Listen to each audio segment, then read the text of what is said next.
In this video, we're looking at J.L. Mackie's very influential deductive argument or logical argument from evil that concludes that God does not exist.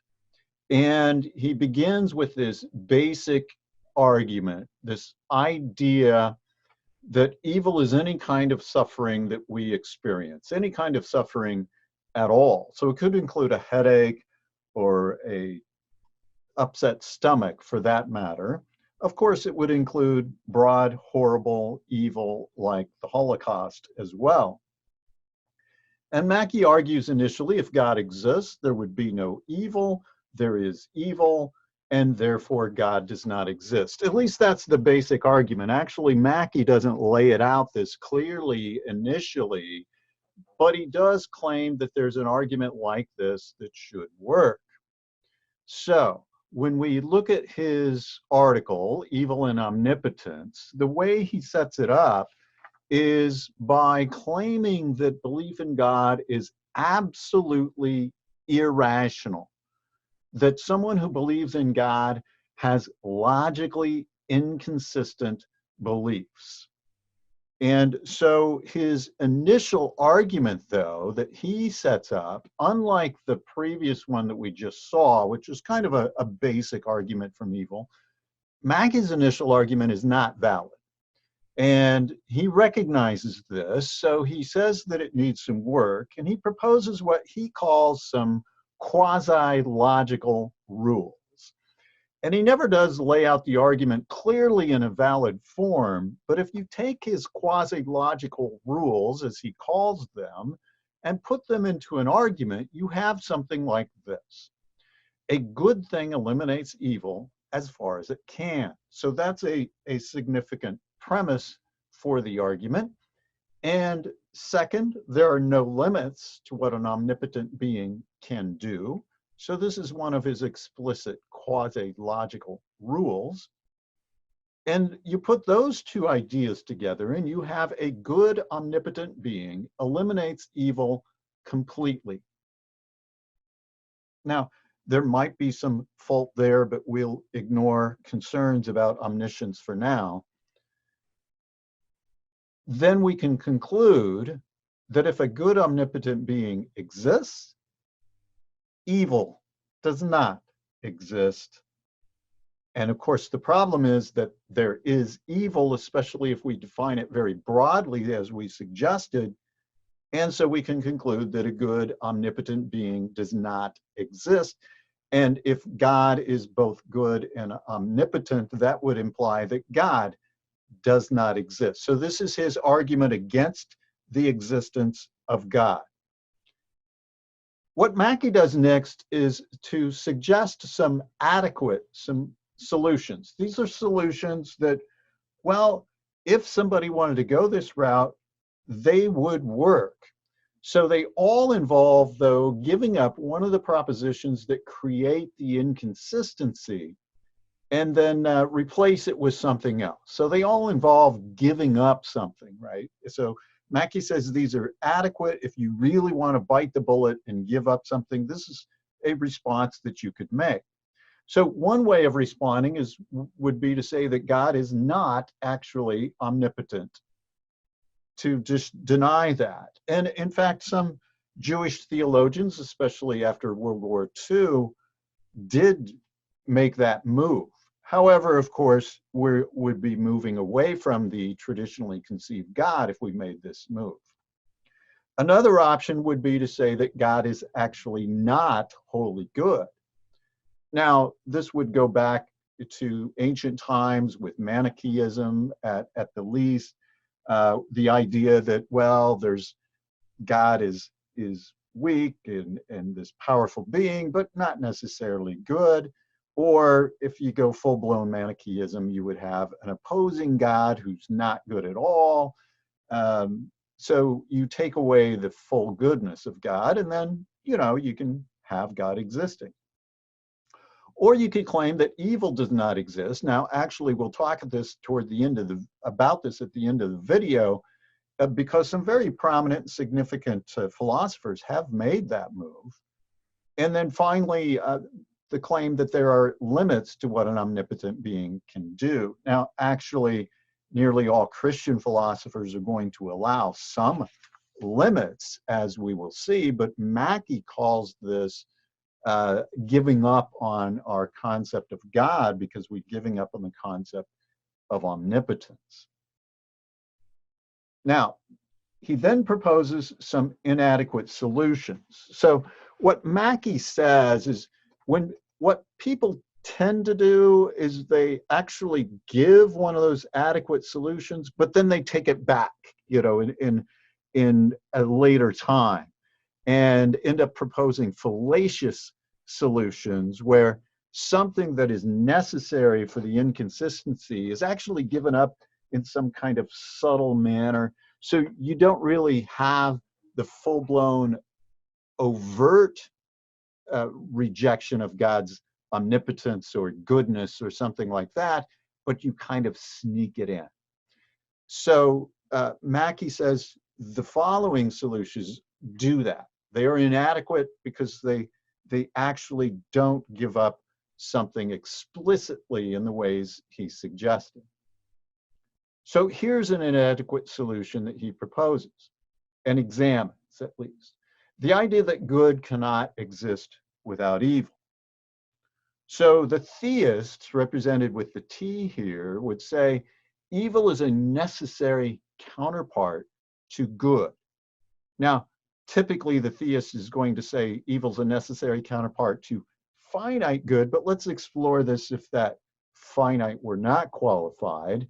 Mackie, represented with the M here, says this response of the theist implies that there are limits to what God can do. For example, God cannot create good without evil, if this is true. But that's a problem then with omnipotence, because omnipotence means there is no limit to what an omnipotent being can do. Now, most theists actually agree with this claim. They agree that God cannot do what is logically impossible, but we'll see that Mackie doesn't think they should.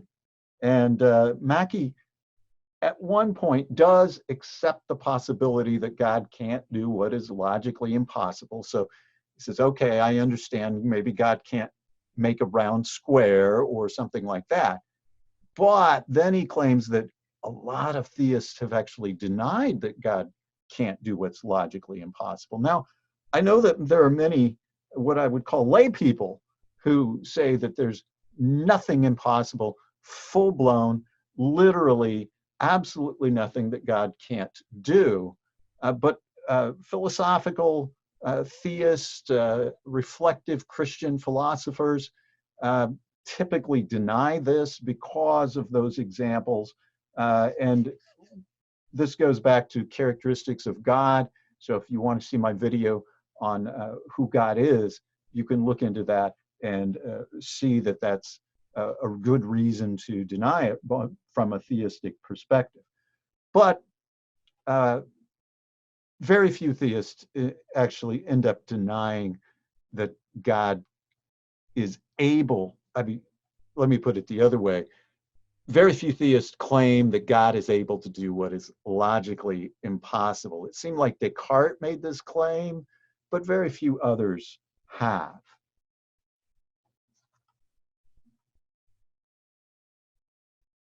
So a theist would go on to say, if a finite good cannot exist without evil, then your second premise is false, that there are no limits to what an omnipotent being can do, because that would be a limit creating good that's finite without evil.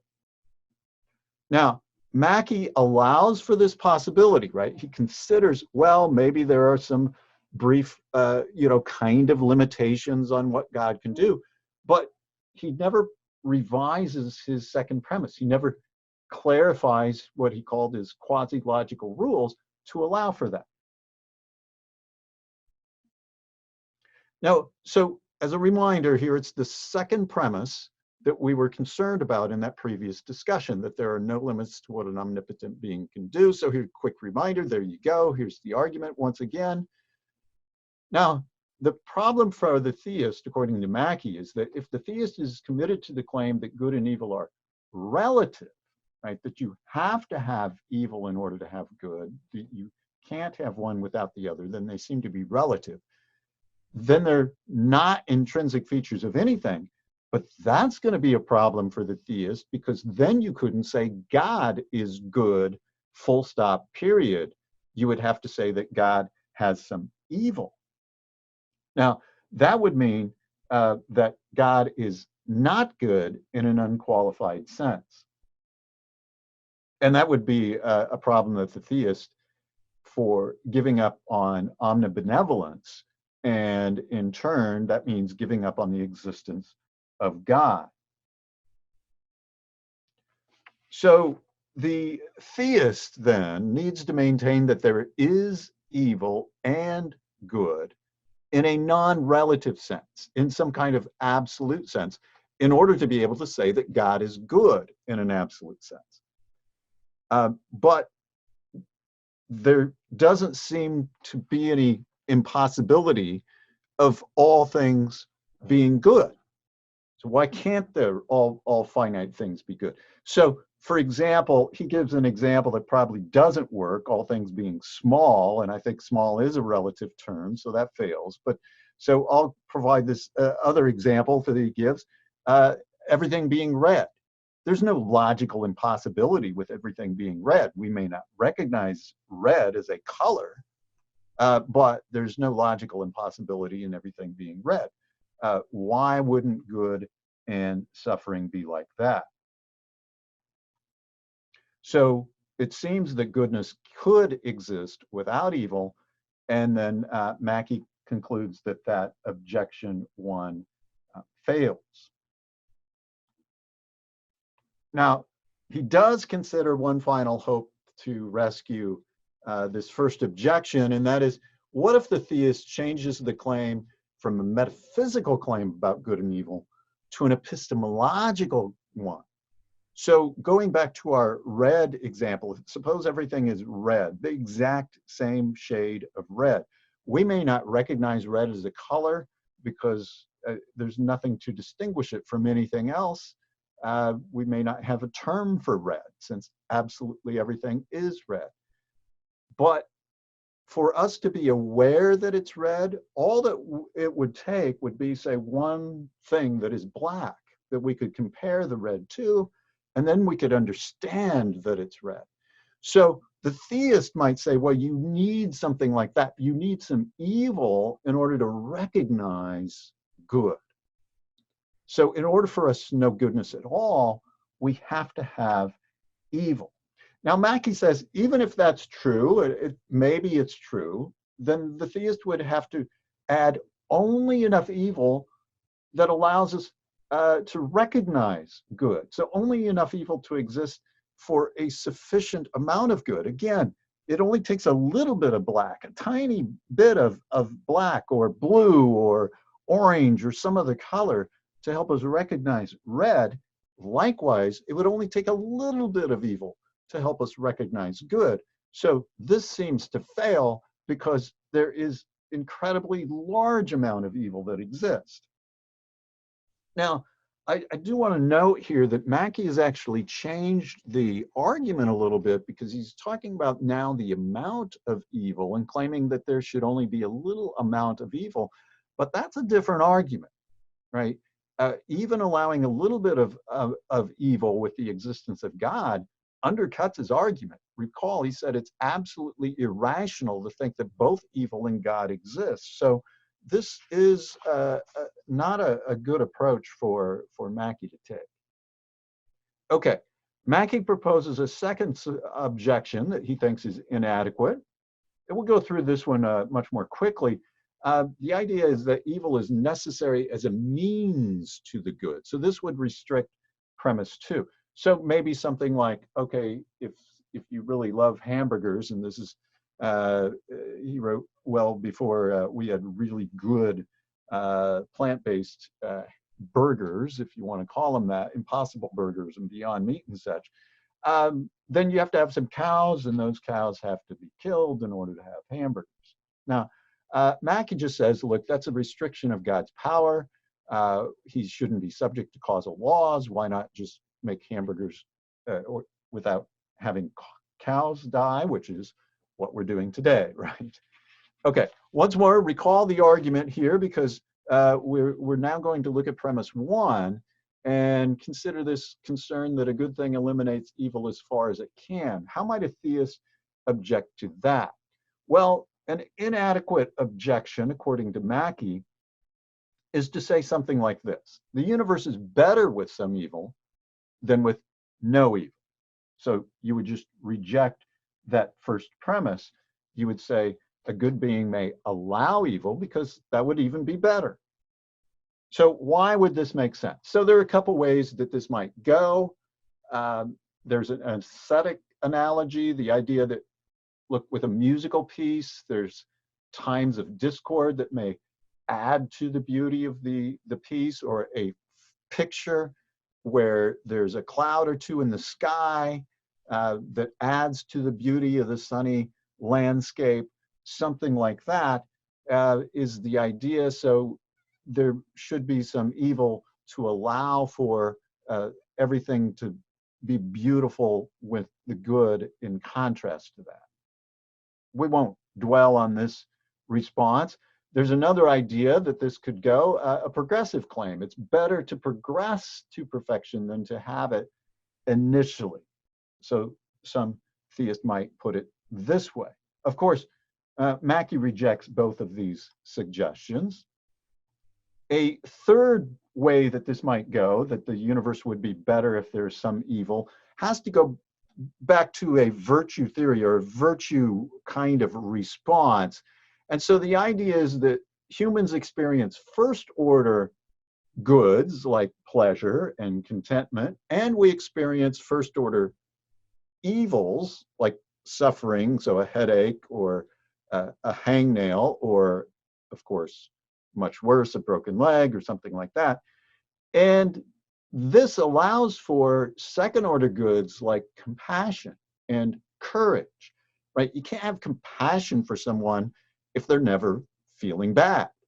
And it doesn't take courage if you have no risk at all of ever suffering. So if you can walk through fire and not get burned, it doesn't take courage to go into a burning building to save someone.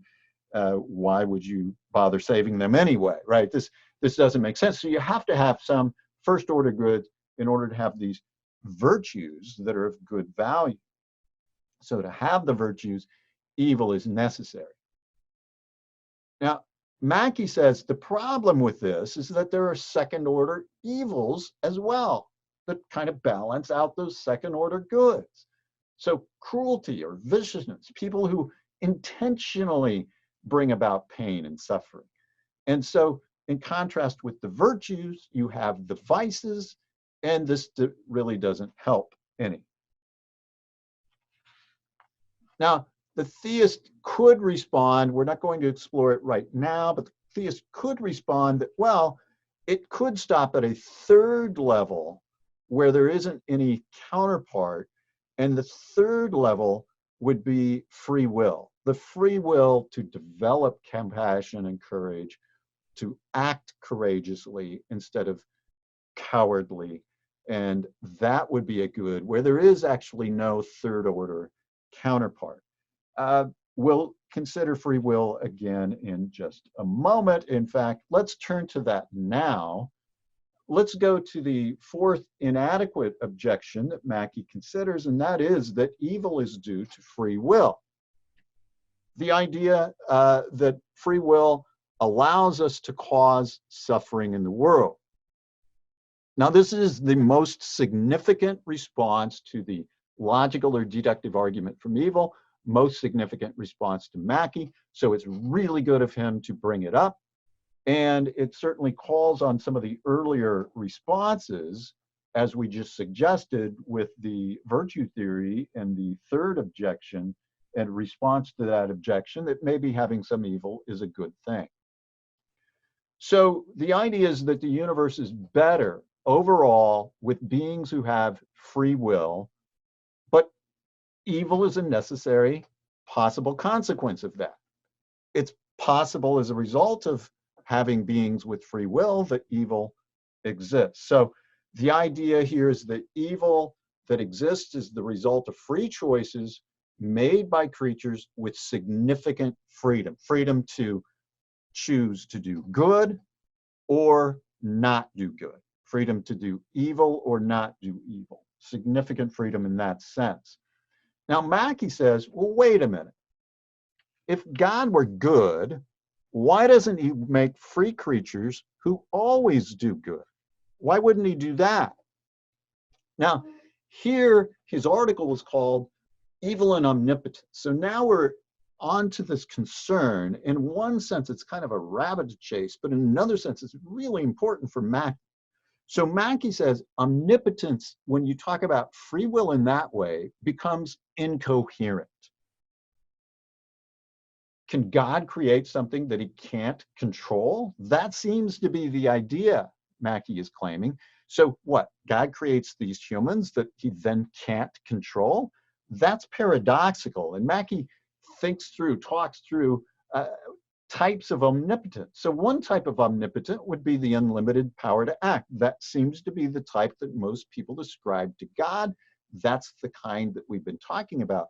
But then he claims, wait a minute, when we talk about free will, now it looks like the theist is introducing this type 2 omnipotence. It seems to be the unlimited power to determine the powers that things shall have, including oneself.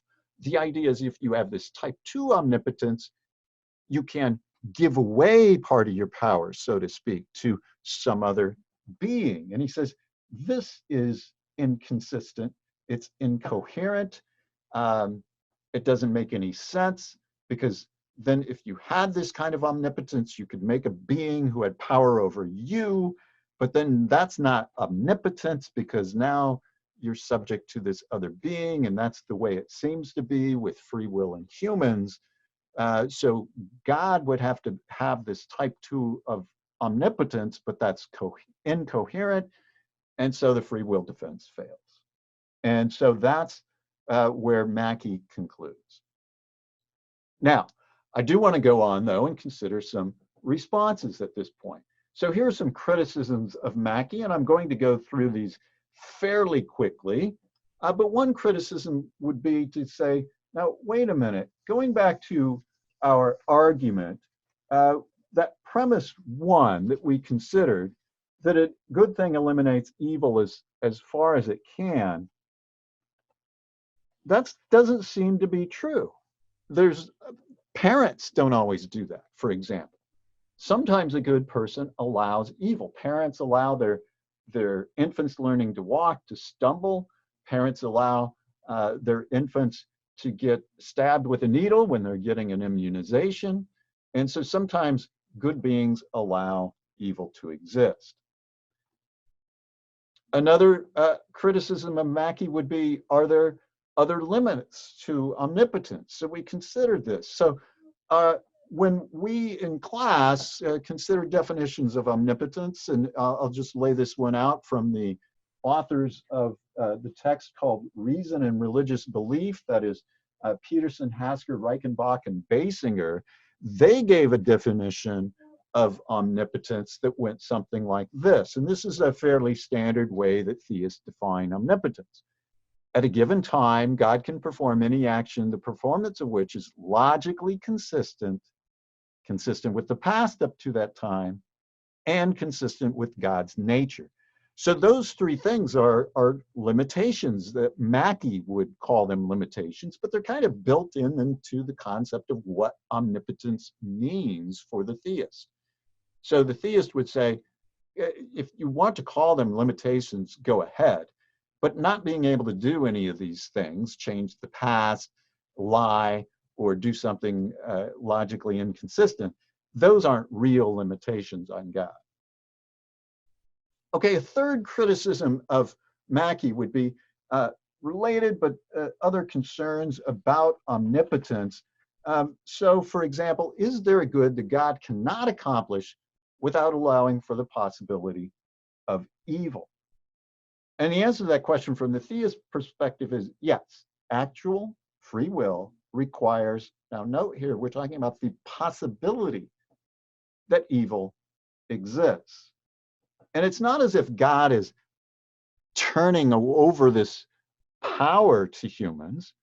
It's that God wants humans to have this free will that allows for the possibility that evil exists, and God does not always interfere with their using that power. He could, but he chooses not to due to the value of free will. That's what the theist says.